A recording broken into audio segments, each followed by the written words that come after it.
Selamat datang ke Jalan Journals. Ini adalah episod keempat Travelog Road Trip kami di South Island, New Zealand. Dalam episod ini, kami meneruskan perjalanan dari Pekan Ti Anau menuju ke Lake Tekapo sejauh 420 km. Perjalanan hampir separuh South Island ini membawa kami merentasi pelbagai bentuk muka bumi dan pengalaman merasai 4 musim dalam suatu hari. Tonton sampai habis untuk ikuti kisah penuh perjalanan ini. Jangan lupa like, komen dan subscribe.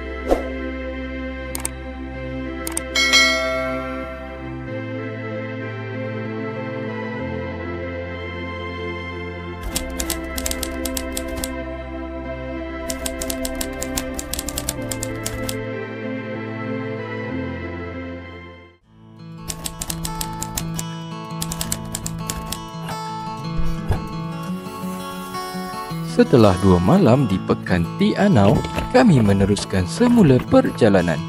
Destinasi kami seterusnya adalah Lake Tekapo.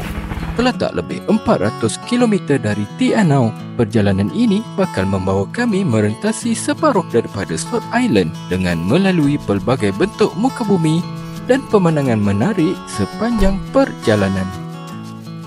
Okay, selamat pagi. So, sekarang hampir pukul 10 di Pekan Ti Anau. So, tadi bawa lepas isi minyak. Kena $54, baru 21 liter. Okay, so, ni suasana waktu pagi di Pekan Ti Anau. Sana ada kedai pai yang special kot kat sini sebab ramai beratur kat depan tu. Ni depan ni dia punya city center. Dia tak adalah macam city center sangat. Kalau kat tempat kita ni macam pekan-pekan kecil je tau. Tapi semua ada kan. Ada wayang, ada sana malam kita orang pergi Milford Sound, berjalan sana. Perjalanan kami pun bermula meninggalkan Pekan Ti Anau yang tenang. Untuk permulaan laluan membawa kami melalui kawasan perkampungan, diikuti ladang-ladang dan padang hijau yang terbentang sejauh mata memandang. Dari kejauhan kelihatan banjaran gunung bersalji yang menanti untuk direntasi dalam perjalanan kami hari ini. Setelah hampir 1 jam memandu meninggalkan Ti Anau, pemandangan ladang yang menghijau mula berubah perlahan-lahan. Warna hijau digantikan dengan putih salji yang meliputi bumi, menandakan perubahan cuaca yang begitu drastik. Dari suasana nyaman musim bunga, kami kini seolah-olah kembali semula ke musim sejuk.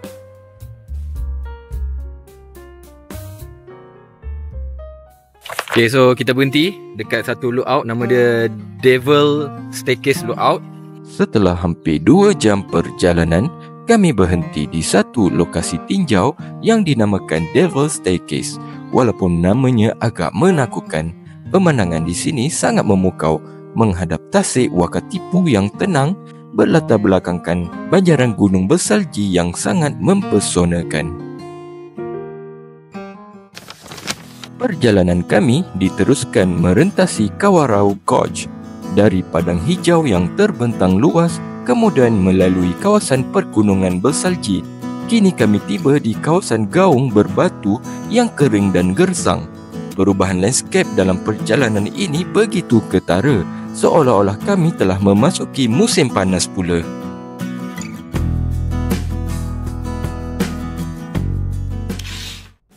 Setelah merentasi kawasan berbatu dan gersang di Kawarau Gorge, kami kembali disambut oleh hamparan padang rumput hijau yang luas.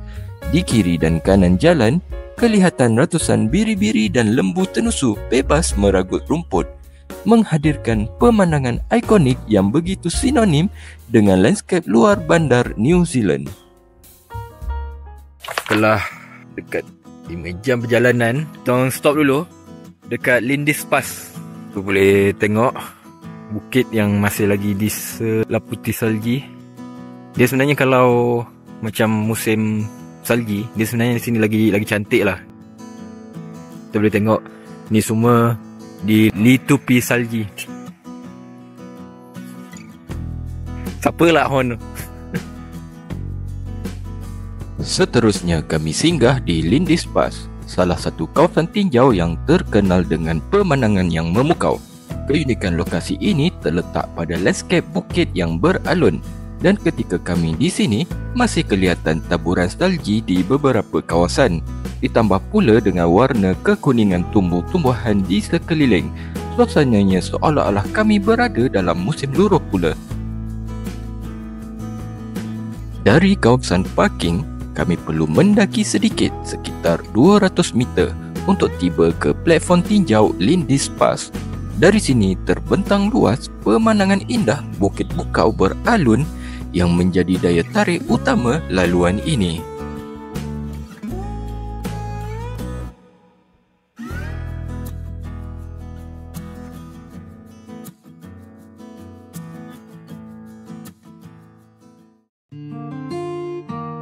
Sekarang kita berhenti isi minyak dekat Twizel. Untuk second isi minyak $120. Baru 44 liter. Okay, so kita nak sambung perjalanan. Tinggal sikit lagi ke Tekapo. A few moments later. Setelah 7 jam, dekat 8 jam, akhirnya kita orang sampailah ke Lake Tekapo. Cuma sepanjang perjalanan tadi ada beberapa insiden lah. First, kita orang decide untuk isi minyak di Twizel. Nak jadikan cerita, dekat Twizel tu ada isu untuk bayar guna kad.